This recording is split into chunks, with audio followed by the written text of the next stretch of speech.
So not to worry about that.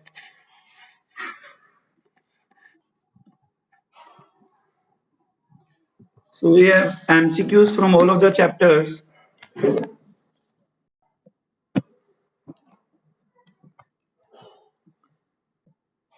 Last class,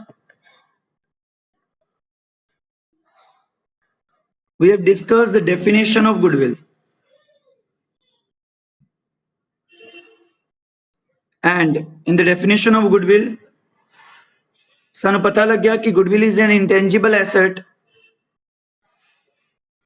Rather, I can say that intangible fixed assets.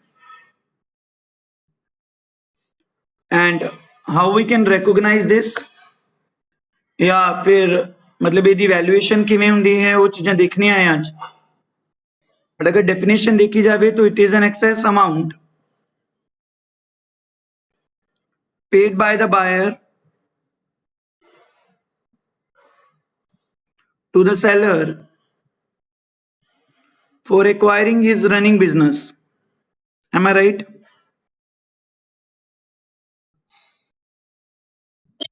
Yes. If any asset is purchased or sold, we need to value that asset. जो आज ਆਪਾਂ method ਕਰਾਂਗੇ ਕਿ ਉਹਦੀ ਵੈल्यूएशन ਕਿਵੇਂ ਹੁੰਦੀ ਹੈ. ਚਾਰ ਮੈਥਡ ਕਰਨੇ ਆਪਾਂ.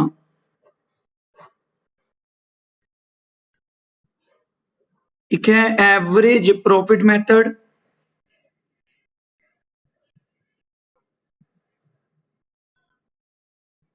कल जो मैथड डिस्कस किया सी वो आर्बिट्रेरी मैथड सी कि मतलब दो पर्सन आमने सामने बैठ के थर्ड पर्सन इन्वॉल्व कर लेंदे हैं और फिर एक अमाउंट एग्री कर लेंदे हैं, ਉਹਦਾ कोई बेस नहीं होता एज सच.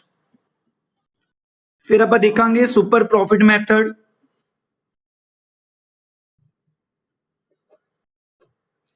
फिर capitalisation of average profit method,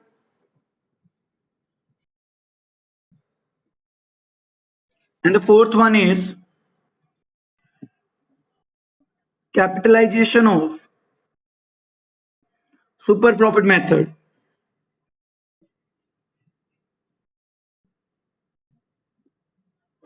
The word capitalization is important here. Average profit method ठीक है, सुपर प्रॉफिट मेथड ठीक है, बट इतनी कैपिटलाइजेशन है. कैपिटलाइजेशन की थी एवरेज दी, कैपिटलाइजेशन की थी सुपर प्रॉफिट दी. तो these are the four methods we need to discuss today.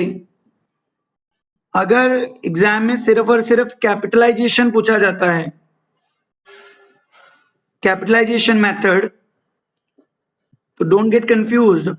वो कैपिटलाइजेशन ऑफ एवरेज की बात कर रहे हैं ना कि कैपिटलाइजेशन ऑफ सुपर प्रॉफिट की. अब क्या है क्या नहीं है वो बाद में बात करेंगे. अभी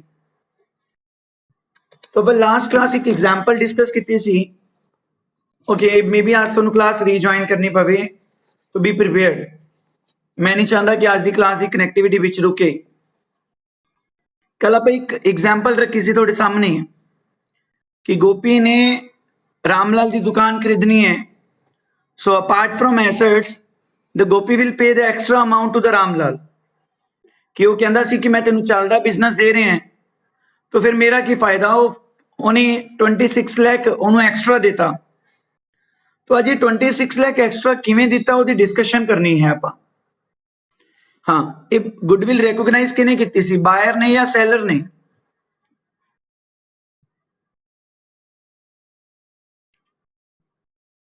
गुडविल रिकॉग्नाइज किने की सी, बायर ने ना, बायर नहीं. Yes, not seller, not seller. Seller नहीं होता, प्रॉफिट ऑन सेल सी. Buyer has recognized that goodwill. तो भाई भी है क्या सी, excess amount paid by the buyer. Yes, तो उन्हें वाली बैलेंस शीट गुडविल लिखती क्योंकि वो मानता सी कि अगर मैंने इन्हें एसेट्स का फायदा हो रहा है तो जो मैं 26 लाख एक्स्ट्रा दे रहा हूं मैंने बेनिफिट एक्स्ट्रा होगा क्योंकि प्रॉफिट जो मैं अर्न करूंगा वो बेसिस पे करूंगा. Is it clear?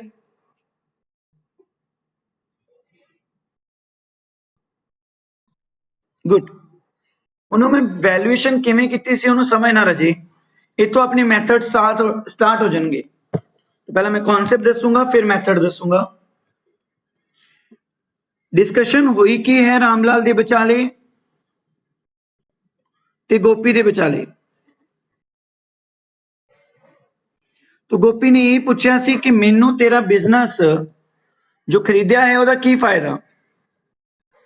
तो उन्हें क्या कि सानू बहुत साल हो गए बिजनेस करदे नू, लेकिन अज तो बाद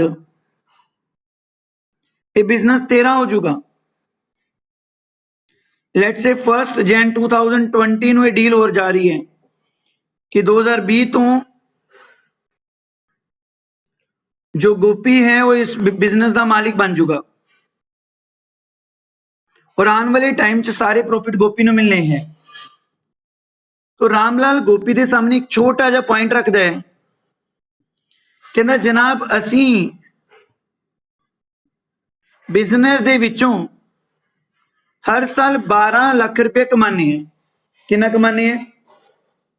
12। तो क्योंकि अज तो बाद तू इस बिजनेस का मालिक बन जाएगा तो 12 लाख रुपए तू अर्न करेगा। तो सच्ची दसी तेन 12 लाख अर्न करने वास्ते कई साल लग जाते। अज असी इस मुकाम ते पहुंचे हैं, सानू कई सालों की मेहनत है। फ्यूचर दे विच ये बेनिफिट जो हर साल आऊगा वो तू अर्न करेगा। और मजाक नहीं, तू सीरियसली दस कि तू 12 लाख रुपए का साल का कमा सकता सी आने वाले टाइम दे विच, या तेनू कई साल लग जाते। कहना वीरे मैं सही दसा तो बहुत अच्छी गल है, तुसी 12 लाख कमा रहे हो, मैनू घट्टो घट 5 साल लग जाते, 20 21 22 23 24, ਤਾਂ जाके फिर मेरे को 2025 च जाके 12 लाख ते पहुंचदा। क्योंकि जनाब इको दम बिजनेस सैटअप करके इन्ना लैवल अचीव नहीं किया जा सकता। इस गल नाल आप एग्री कर जो कि नहीं करते? तो इतने गल हुई, रामलाल कहंदा तेनू फ्यूचर दे विच एक्सपैक्टेड है कि हर साल 12 लाख आऊगा, हर साल 12 लाख आऊगा। वो कहना गोपी कहना ये किवें पक्का पता है कि 12 ही आऊगा? कहना क्योंकि असी पिछले साल 12 लाख कमाया सी। Now try to understand. Gopi कहना फिर यह जी गल है तो उदों पिछले साल थोड़ी कमाई सिर्फ 11 लाख ही सी, फिर तो तुसी 11 लाख का मैनू दसो। कहना जे यह जी गल है तो उदों पिछले साल असी 14 कमाया सी। फ्लक्चुएशंस तो आंदियां रहिंदी हैं, फ्लक्चुएशंस तो आंदियां रहिंदी हैं। और अगर इदों पिछले साल की गल करी जाए तो साडी कमाई 15 लाख सी। साडी कमाई कितनी सी? 15 लाख। 15 लाख। तो ना तेरी मन्नी ना असी मन्नी, आप ऐ करते हैं इन्हां दी एवरेज कर लेने, जिन्ने साल तू कहेंगा आप उन्ने साल ले लेने। वो कहना बस 4 साल बहुत है जी, 4 साल की एवरेज करके देख लो, कोई दिक्कत नहीं है। तो 4 सालों की एवरेज कढ़ी गई। हुण एवरेज कढ़ना तुहानूं +1 सिखाया गया mean they which. 15 lakh plus 14 lakh plus 11 lakh plus 12 lakh divided bye 4, divided by 4 उन्हें कितना होगा प्लीज मैनू दसो? 15 प्लस 14 यह आया 52 लाख डिवाइडेड बाय 4। तो इन्होंने क्या सी ऑन एन एवरेज 13 लाख रुपये कमाने हैं। यस, असी ऑन एन एवरेज 13 लाख रुपये कमाने हैं। फ्यूचर दे विच तेनू 13 लाख रुपये अर्निंग होगी। We want to calculate future expected earnings. We want to calculate future expected earning कि गोपी नू उस दे बिजनेस चों आने वाले सालों च कितना प्रॉफिट होगा। तो सिर्फ 1 साल नू नहीं मन्निया, 2 साल ले ले, 3 साल ले ले, 4 ले ले, 5 ले ले, एवरेज लेनी है। बस एवरेज कट के सिर्फ और सिर्फ यह अंदाजा लगाया जाता है कि आने वाले साल च कितना प्रॉफिट गोपी अर्न करूगा from the business of Ramlal. बोलो पॉइंट समझ आया कि नहीं आया?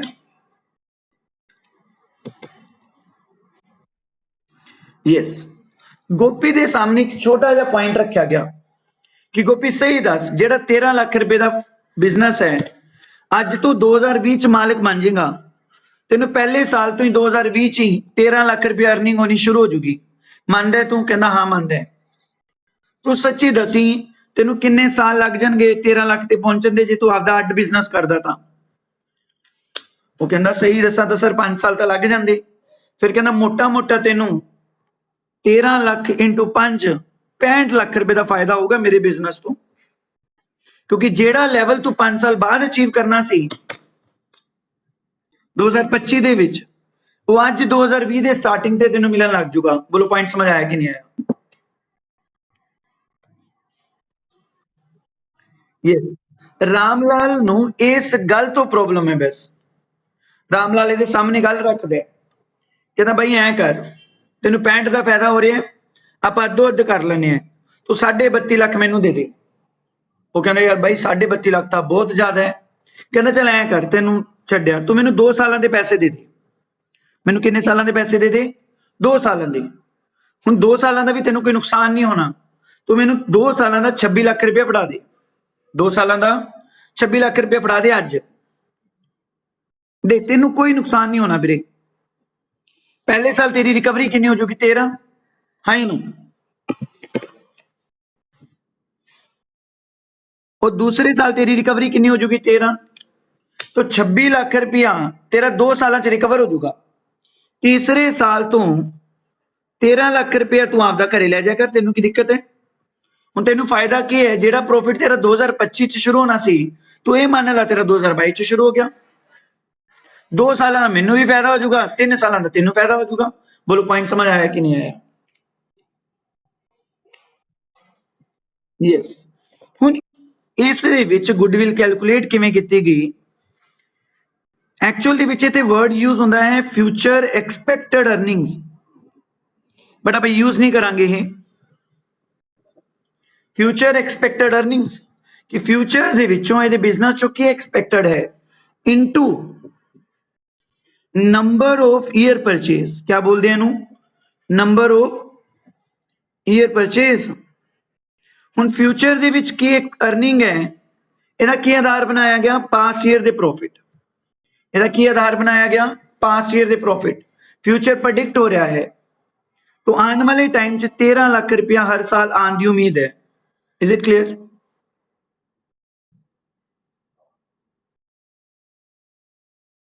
Now what is number of year purchase? Number of year purchase is a bargaining. Gopi कहूगा कि मैं घट तो घट पैसे देवां, ਇਹਨੂੰ ਕਹੂਗਾ ਮੈਂ ਵੱਧ ਤੋਂ ਵੱਧ ਪੈਸੇ ਲੈ ਲਾਂ, तो कुल मिला के वो कहता भाई 2 साल ਦੇ देने 2 साल ਦੇ ਦੇ, 3 ਸਾਲਾਂ ਦੇ देने 3 ਸਾਲਾਂ ਦੇ ਦੇ। तो ये मुक्कदी गल है, आपस ਚ डिसाइड ਕਰਨਗੇ कि ਆਪਾਂ हाफ हाफ कर लीए, या मैं तेन 2 दे दा, या मेरे तो भरा बन के 1 साल ਦੀ ਲੈ ਲਾ। तो ये अप टू them कि ਉਹਨਾਂ ਦੀ ਬਾਰਗੇਨਿੰਗ ਕਿਵੇਂ ਰਹਿੰਦੀ ਹੈ। तो ਕਿੰਨੇ ਸਾਲਾਂ ਦੇ ਪ੍ਰੋਫਿਟ ਅਸੀਂ ਐਡਵਾਂਸ ਚ ਫੜਾ ਰਹੇ ਹਾਂ ਉਹਨੂੰ for the purpose of goodwill, ਉਹਨੂੰ ਕਹਿੰਦੇ ਨੰਬਰ ਆਫ ਈਅਰ ਪਰਚੇਜ਼। तो ਇੱਥੇ ਇਹਨਾਂ ਨੇ ਡਿਸਾਈਡ ਕੀਤਾ कि तू 2 ਸਾਲਾਂ ਦੇ ਮੈਨੂੰ ਪ੍ਰੋਫਿਟ ਦੇ ਦੇ, 2.5 भी हो सकता ਸੀ, 3 भी हो सकता ਸੀ, 4 भी हो सकता ਸੀ इवन की। बोलो पॉइंट समझ आया कि नहीं है?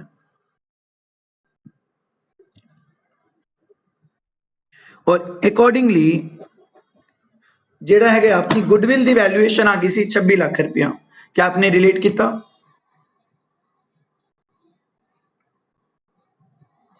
कि 88 लाख रुपया तो मैं तेन देना ही देना है एसेट का, 26 तो मेरे तो एक्स्ट्रा ले लो। 88 लाख तो टेंजिबल एसेट की वैल्यूएशन पई, और 26 लाख रुपया क्योंकि बिजनेस चलता दिता जा रहा है वो वैल्यूएशन पाएगी। और आ वैल्यूएशन का बेस की सी? फ्यूचर दी एक्सपैक्टेड अर्निंग्स। और फ्यूचर दी एक्सपैक्टेड अर्निंग्स किहदे बेस ते हुंदियां हैं? पास्ट ईयर दे प्रॉफिट्स ते। हुण 2 सालां दी एवरेज लेने, 2 दी लै लो, 3 दी लेने, 3 दी लै लो, 4 दी एवरेज लेने, 4 दी लै लो। वो question will specify. Any doubt?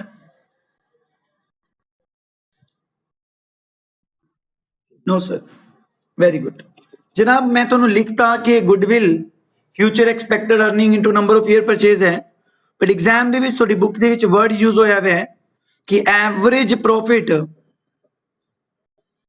Into number of year purchase. Average profit उन्होंने word future expected earning use नहीं किया, तो एवरेज प्रॉफिट का तो कड्डे ताकि असं फ्यूचर का अंदाजा लगा सकिए। 13 लाख इंटू 2 26 लाख रुपया। तो this is the method. Any doubt?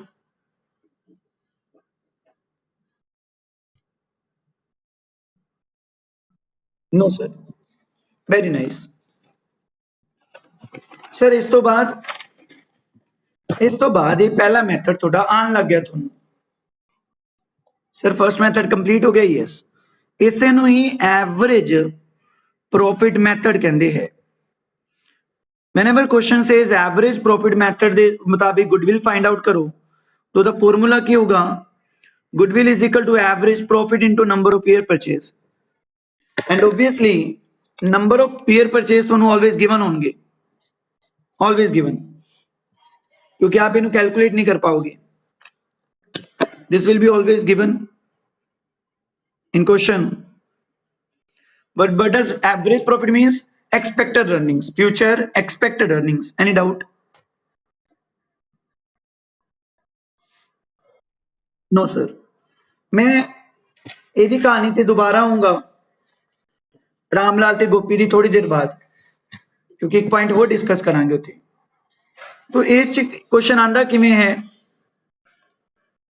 For example ਤੁਹਾਨੂੰ ਪਾਸਟ ਈਅਰ ਦੇ ਪ੍ਰੋਫਿਟਸ ਦਿੱਤੇ ਹੋਣਗੇ, past year profit of let's say 5 years from 2011 to 2015, 2011, 2012, 2013, 2014, 2015 वैसे लिख रहे हैं। 4 लाख, 5 लाख, 6 लाख, 5 लाख, 7 लाख। तो क्वेश्चन विल से कि goodwill is to be valued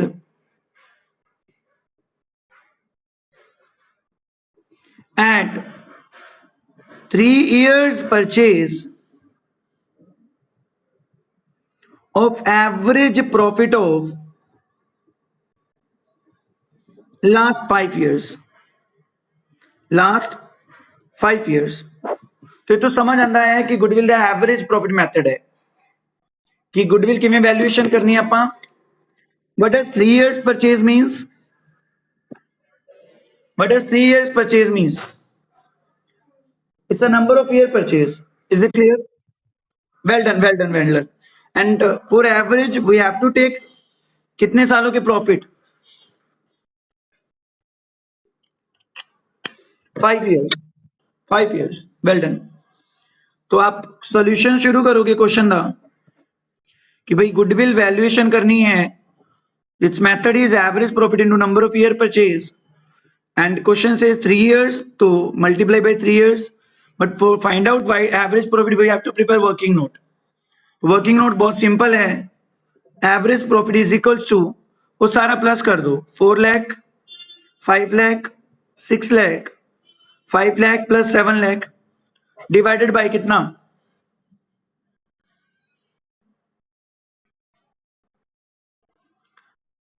divided by 3 नहीं, divided by 5 Raje. Yes 5 years। तो कितना आया, कितना आया देखो, ये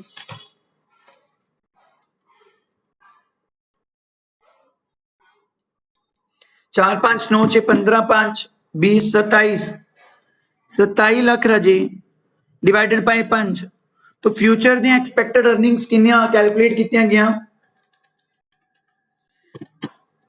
It's 5,40,000. Any doubt? 5.4 means 5,40,000। और ये फिगर आप यहां लिख दो, 540 इंटू 3, तो गुडविल कितनी हुई फर्म की? 16,20,000। अच्छा, आपने आंसर नहीं लिखना होता पीछे, आप आंसर लिख देते हो simply, it's rupees 16,20,000। Any doubt?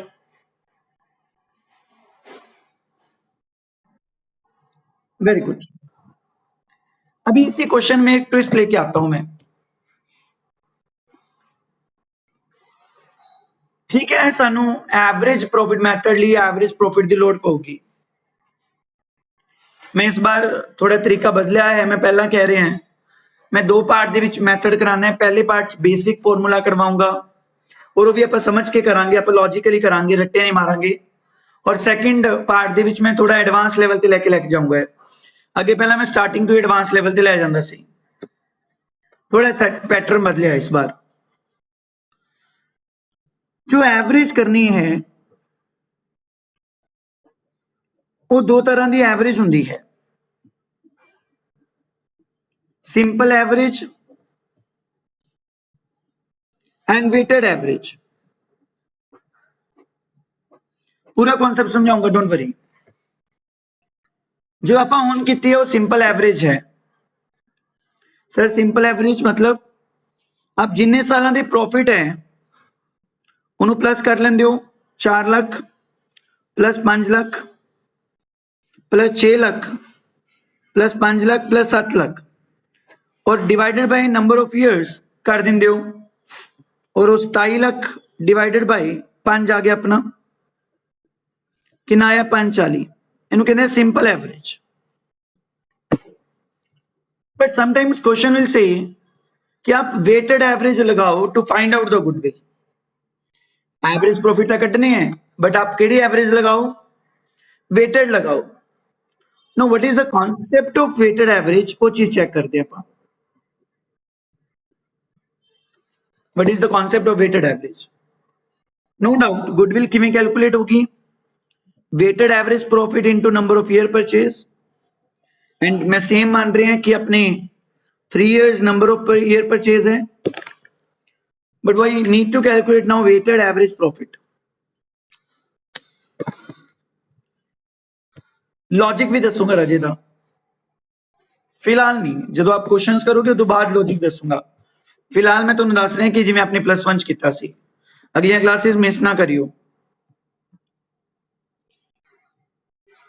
Weighted average छोटे होंदे आपने एक चीज की है, मैं ईयर लिख रहे हैं 2011 2012 2013 2014 2015। आपने छोटे होंदे लिखा है एक्स और एफ, फिर आप एफ एक्स कटते होंगे सी, याद है? यस। एक्स मतलब प्रॉफिट 4 लाख 5 लाख 6 लाख 5 लाख 7 लाख, ठीक है सर। एफ फ्रीक्वेंसी होंगी सी, मैं इतने फ्रीक्वेंसी तुहानू दस रहा है, ये आपदे वालों लगानी है तुसी 1 2 3 4 5। अगर 3 साल की एवरेज करनी होंगी तो फ्रीक्वेंसी की लगनी सी 1 2 3। अगर 4 साल की एवरेज होंगी तो फ्रीक्वेंसी की लगनी सी 1 2 3 4 5। और अगर 5 है तो 1 2 3 4 5। अगर अच्छा 8 साल की एवरेज करने कह दे फिर फ्रीक्वेंसी क्या होगी?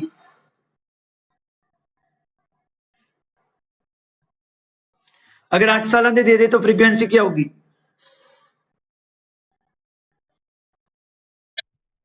1 2 3 4 5 6 7 8। Yes, so it's so simple.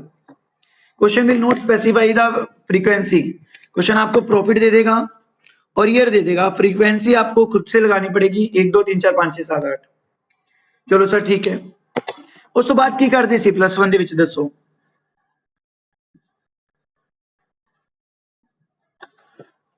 उस बाद +1 की करते सी बोलो?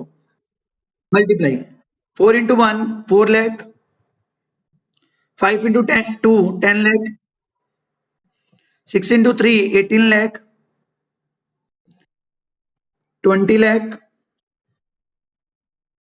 35 lakh, and after that आप समीशन कर दे सीधा। एम आई राइट? तही तो नलायक को क्या है, पढ़ लिया करो +1 से 87 लाख। और आप मीन कटदे हुंदे सी एक्चुअल दे विच, याद है किवें आंदा सी वो? Summation F X divided by summation F. Very good. तो 87 lakh divided by 1 3 6 4 10 divide by 15। तो calculate and tell me 87 lakh divide by 15 कितना आएगा?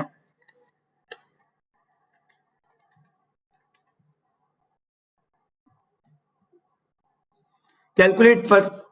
जल्दी जल्दी कैलकुलेट करो बेटा।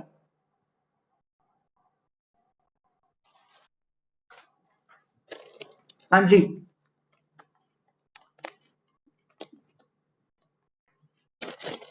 कितना आया?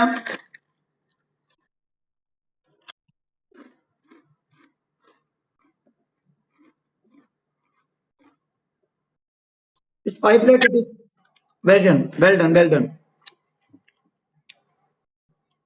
Now this is my weighted average profit. 5,80,000 into 3, 17,40,000 रुपया गुडविल आई। तो आप फर्क है सिंपल एवरेज से वेटेड एवरेज। सिंपल एवरेज आपने डायरेक्टली प्लस किया डिवाइड बाय 5 करता, बट इथे FX divide by summation F लगाना पड़ेगा ਤੁਹਾਨੂੰ ਇਹ। सर क्या एग्जाम च भी ਅਸੀਂ एक्सएफ लिख के आना है? नहीं, मैं चेंज करवा रहे हैं। ये तो आपने +1 च पढ़िया, वैसे मैं ता लिखवाता। आप इन्हों लिखोगे प्रॉफिट, आप वर्ड एफएक्स यूज नहीं करोगे। इन्हों बोलते हैं प्रॉफिट, इन्हों बोलते हैं वेट्स। क्या बोलते हैं? वेट। और इन्हों की बोलते हैं वेटेड प्रॉफिट्स। क्या बोलते हैं? Weighted profits. यस, आप प्रॉफिट है, आप वेट्स है, ये वेटेड प्रॉफिट है। तो समीशन एफएक्स नहीं लिखोगे आप लिखोगे total weighted profit divided by total weights. तो टोटल वेटेड प्रॉफिट कितने हैं?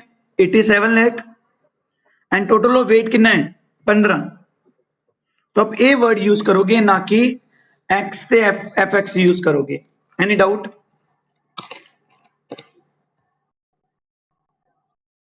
So we'll not use this. We'll use instead profit, weight and weighted profit.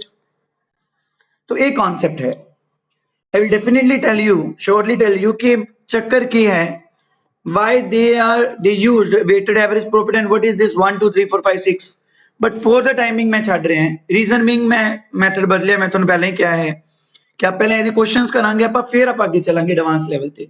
ਇਤੋਂ ਦਾ ਕਿਸੇ ਨੂੰ ਕੋਈ ਡਾਊਟ ਹੈ ਤਾਂ ਦੱਸੋ। Very good, okay. Average profit अपना खत्म हो गया, सिंपल जा है। जनाब वापस आओ रामलाल ते गोपी दे कॉन्सेप्ट ते। रामलाल ने गोपी तो पैसे ले ले, कहानी थोड़ी अगे चलूगी। हूं गोपी घरे चला गया, इस तो बाद गोपी ने घरे जाके गल तो दसनी सी हुण आपकी वाइफ नूं कि वाइफी देख मैं बिजनेस खरीदिया, 88 लाख रुपए की कैपिटल लगाई, 26 लाख रुपए एक्स्ट्रा दिता। ये सारी गल आपकी वाइफ नूं समझाऊगा जाके, और वाइफ का रिएक्शन की रहूगा वो थोड़ा देखना प्लीज, अच्छी चीज है। तो चले गए, जाके गोपी पहुंचा करे। गोपी कहता वाइफ कंग्रेचुलेशंस कंग्रेचुलेशंस। वो कहते बड़ी खुश हो तुसी, की चक्कर है? वो कहता तेनों नहीं पता आप बिजनेस खरीद लिया। वाइफ की भी टोपी लगी हुई है, मिसेस गोपी। तो उन्हें सारी गल समझाई कि वाइफी पता की होया, 88 लाख दी तां गुडविल वैल्यूएशन सी देख एसेट दी, वो तो आप देने सी है ना। तेनों भी पता है कि जो एसेट खरीदांगे तो पैसे देने पैणगे। पता है उन्हें ना ऐ क्या मैनू कि आपां नूं देख किन्ने साल लग जाणगे, 1 2 3 4 5 साल लग जांदे। फिर असीं पता की कीता, असीं सानूं पता चलिया कि ओहदे जो बिजनेस खरीदांगे आपां नूं हर साल 13 लाख रुपए की कमाई होगी। और देख आपां 5 साल बाद पहुंचना सी तां ओहदा बिजनेस खरीदिया तां उहने अपने तो 2 साल के प्रॉफिट एडवांस च लै लए। तो आपां नूं फायदा ही है, नुकसान नहीं हैगा। तां करके उन्हें 26 लाख रुपए एक्स्ट्रा ले लिया और अपने को प्रॉफिट तीसरे साल तो अर्न होने शुरू हो जाएंगे। ये सारी गलबात आपकी वाइफ ने समझाई, वाइफ ने गुस्सा आया। अच्छा कहते तुसी बिजनेस इस करके खरीदिया कि तुहानूं ओहदा बिजनेस रामलाल दा खरीद के फायदा होगा? वो कहना हाँ जी फायदा होगा। ਤਾਂ ਹੀ ਤਾਂ ਖਰੀਦੇ ਆਪਾਂ। ਔਰ ਤੁਸੀਂ ਕਹਿਣਾ ਕਿ ਚਾਹੁੰਦੇ ਹੋ ਕਿ ਆਪਾਂ ਨੂੰ 13 ਲੱਖ ਦਾ ਫਾਇਦਾ ਹੋਊਗਾ। ਉਹ ਕਹਿੰਦਾ ਹਾਂ 13 ਲੱਖ ਦਾ ਫਾਇਦਾ ਹੋਊਗਾ ਕਿਉਂਕਿ ਐਵਰੇਜ ਕੱਢ ਕੇ ਦੇਖੀ ਸੀ ਅਸੀਂ। ਮਿਸਿਸ ਗੋਪੀ ਨੂੰ ਕਹਿੰਦੀ ਤੁਸੀਂ ਨਾਲਾਇਕ ਹੋ, ਤੁਸੀਂ ਡਫਰ ਹੋ, ਤੁਸੀਂ ਪਾਗਲ ਹੋ। ਉਹ ਕਹਿੰਦਾ ਨਹੀਂ ਤੂੰ ਐਂ ਕਾਹਤੋਂ ਬੋਲੀ ਜਾਂਦੀ ਹੈ। ਤੇ ਸੁਣੋ ਮੇਰੀ ਗੱਲ ਜਨਾਬ, 88 ਲੱਖ रुपए ਦੀ अगर आप एफडी भी करा देंगे ਤਾਂ ਵੀ ਘੱਟੋ ਘੱਟ 10% ਵਿਆਜ ਆਣਾ ਸੀ। ਸਾਲ ਦਾ 88 ਲੱਖ ਦਾ 10% ਕਿੰਨਾ ਹੋ ਗਿਆ? 8,80,000 ਰੁਪਏ ਤਾਂ ਆਪਾਂ ਵੈਸੇ ਹੀ ਕਮਾ ਲਾਂਦੇ। Are you getting my point?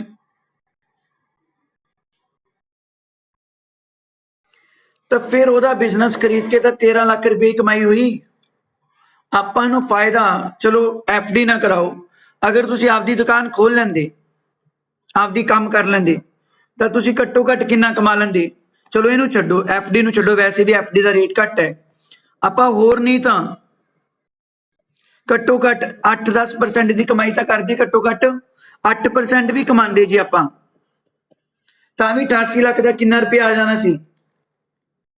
7,04,000 ਰੁਪਏ ਤਾਂ ਆਪਾਂ ਕਮਾਈ ਲੈਂਦੇ ਹੈ ਨਾ।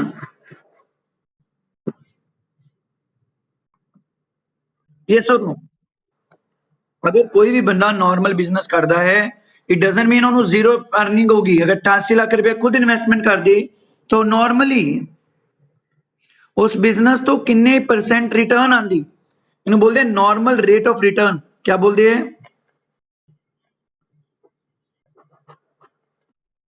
Normal rate of return. अगर ਅਸੀਂ नॉर्मली बिजनेस खुद ਕਰਦੇ ਤਾਂ ਵੀ ਆਪਾਂ ਨੂੰ ਰਿਟਰਨ ਕਿੰਨੇ ਪਰਸੈਂਟ ਆਣੀ ਸੀ? 8%। तो 7,04,000 ਰੁਪਏ ਤਾਂ ਆਪਾਂ ਵੈਸੇ ਹੀ ਕਮਾ ਲੈਂਦੇ। ਕਿਹੜੇ ਚੱਕਰਾਂ 'ਚ ਪੈ ਗਏ ਤੁਸੀਂ? ਉਹ ਕਹਿੰਦਾ ਹਾਂ ਯਾਰ ਤੇਰੀ ਗੱਲ ਤਾਂ ਸਹੀ ਹੈ ਇਹ। ਫਿਰ ਇਹਦਾ ਮਤਲਬ ਆਪਾਂ ਨੂੰ ਉਹਦਾ ਬਿਜ਼ਨਸ ਖਰੀਦੇ ਦਾ ਕੋਈ ਬਾਹਲਾ ਫਾਇਦਾ ਨਹੀਂ ਹੋਇਆ। ਕਹਿੰਦੀ ਕਾਹਦਾ ਫਾਇਦਾ ਹੋਇਆ ਹੈ? 13 ਲੱਖ ਰੁਪਏ ਉਹਦੇ ਬਿਜ਼ਨਸ ਚੋਂ ਕਮਾ ਸਕਦੇ ਸੀ ਆਪਾਂ, ਕਮਾਵਾਂਗੇ ਚੱਲ, ਤੇ 7-4 ਤਾਂ ਆਪਾਂ ਹੀ ਕਮਾ ਲੈਂਦੇ। ਆਪਾਂ ਨੂੰ ਉਹਦਾ ਬਿਜ਼ਨਸ ਖਰੀਦਣ ਦਾ ਕਿੰਨਾ ਫਾਇਦਾ ਹੋਇਆ ਸਹੀ ਮਾਇਨੇ 'ਚ?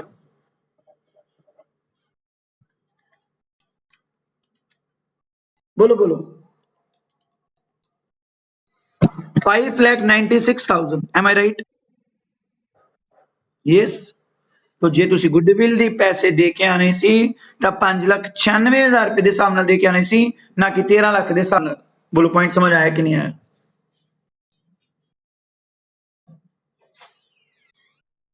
यस। तो जनाब इथों नींव रखी गई सुपर प्रॉफिट मैथड दी। मैं दूसरे पेज ते लिखवाऊंगा और आज 2 मैथड करके क्लास बंद करांगे, काफी हैवी हो चुका। ਇਹਦੀ ਨੋਟਿੰਗ ਕਰ ਲੈਣਾ ਪ੍ਰੋਪਰ। ਸੁਪਰ ਪ੍ਰੋਫਿਟ ਮੈਥਡ ਦੀ ਉਹ ਕਹਿੰਦਾ ਜਨਾਬ ਐਵਰੇਜ ਪ੍ਰੋਫਿਟਸ ਤੁਸੀਂ ਕੀ ਕਰਦੇ ਸੀ? ਤੁਸੀਂ ਗੁੱਡਵਿਲ ਦੇ ਪੈਸੇ ਐਵਰੇਜ ਪ੍ਰੋਫਿਟ ਦੇ ਹਿਸਾਬ ਨਾਲ ਦਿੰਦੇ ਸੀ। ਅਸੀਂ ਐਵਰੇਜ ਪ੍ਰੋਫਿਟ ਦੇ ਹਿਸਾਬ ਨਾਲ ਨਹੀਂ ਪੈਸੇ ਦੇਵਾਂਗੇ ਗੁੱਡਵਿਲ ਦੇ, ਅਸੀਂ ਦੇਵਾਂਗੇ ਗੁੱਡਵਿਲ ਦੇ ਪੈਸੇ ਸੁਪਰ ਪ੍ਰੋਫਿਟ ਦੇ ਹਿਸਾਬ ਨਾਲ। Super profit into number of year purchase. Number of year purchase let's say 2 years, ਕਿਉਂਕਿ ਇੱਥੇ 2 ਈਅਰ ਹੀ ਸੀ। तो कहना सुपर प्रॉफिट की होंगे जनाब वो तो दस दो। कहना सुपर प्रॉफिट का की मतलब है कि अगला बंदा किन्ने कमा रहे हैं और अगर असी कमांदे तो किन्ने कमांदे। तो what does super profit means? It's a difference between average profit, मतलब वो किन्ने कमा रहे हैं माइनस नॉर्मल प्रॉफिट असी किन्ने कमांदे। तो मैनू वो दसो किन्ने कमा रहा है? 13 लाख रुपया है या ना? और असी कितना कमांदे किवें पता चलूगा? तो इसका फॉर्मूला है how we can calculate normal profit.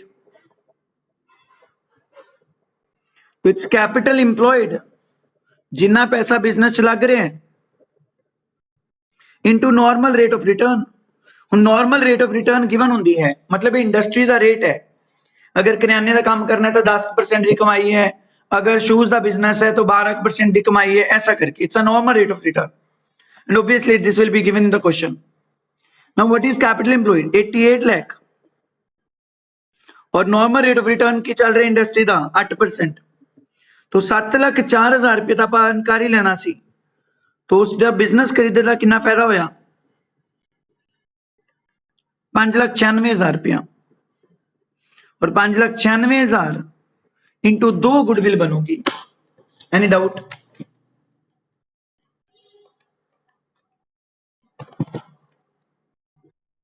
तो 11,92,000 देना दे के आना सी सुनो जी तुसी ਵੱਧ ਪੈਸੇ ਦੇ ਆਏ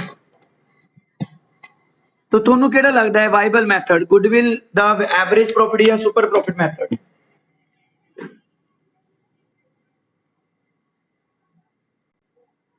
ਕਿਹੜਾ ਤੁਹਾਨੂੰ ਠੀਕ ਲੱਗਿਆ ਐਵਰੇਜ ਪ੍ਰੋਫਿਟ ਜਾਂ ਸੁਪਰ ਪ੍ਰੋਫਿਟ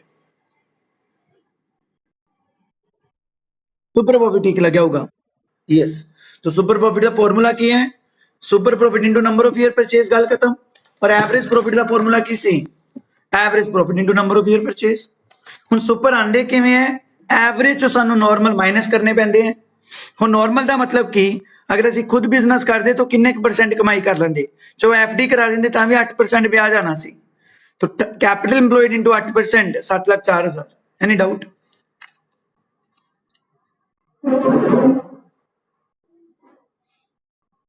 बोलो बोलो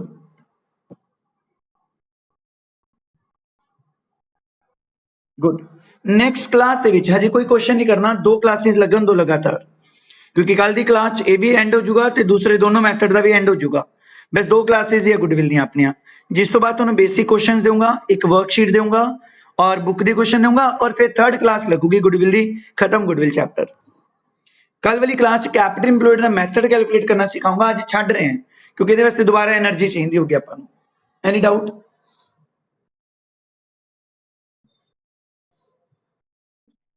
वेरी गुड ठीक है बेटा कल मिलते हैं आप मैंने इसी में आज कंप्लीट कराऊंगा बट नहीं एनर्जी खत्म हो जाएगी आप पढ़े से ना बिजनेस स्टडीज फैटिज स्टडी हाँ तो बस वो मैं अप्लाई कर दें थोड़ा कॉन्सेप्ट है बस सी यू टुमारो बाय बाय